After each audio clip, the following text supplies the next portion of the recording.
Alors maintenant que tu as compris pourquoi c'était important de se spécialiser et de choisir une verticale, forcément la question qui se pose c'est quoi une bonne verticale? Et du coup je t'ai fait un petit schéma, tu vas voir que c'est quelque chose que j'aborde beaucoup aussi dans les coachings parce que forcément ça soulève tout un tas de questions et c'est très important aussi de comprendre ces notions-là.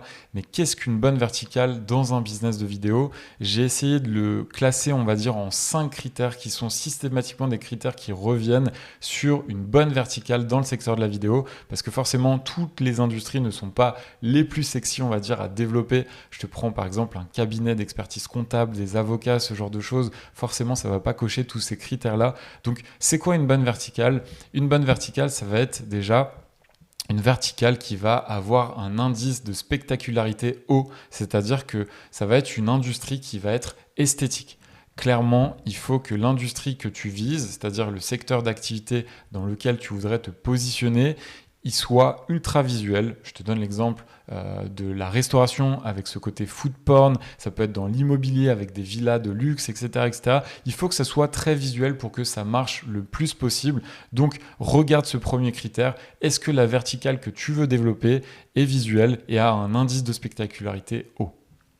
Ça, c'est la première étape qu'il faut que tu regardes si tu choisis une verticale.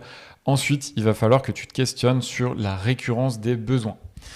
Est-ce que la verticale que tu aimerais développer aurait besoin de tes services régulièrement? C'est-à-dire que est-ce que tu peux vraiment rentrer dans une logique d'accompagnement et du coup lui produire du contenu régulièrement avec des capsules tous les mois, de l'accompagnement de cette manière-là?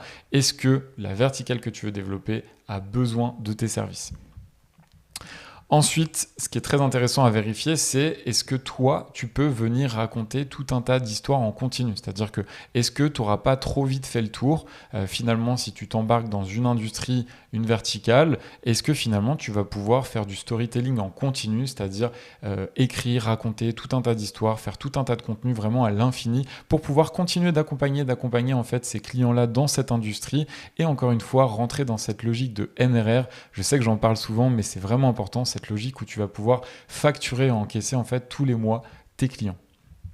Donc ça, c'est une question très importante à te poser. Est-ce que tu peux faire du storytelling en continu?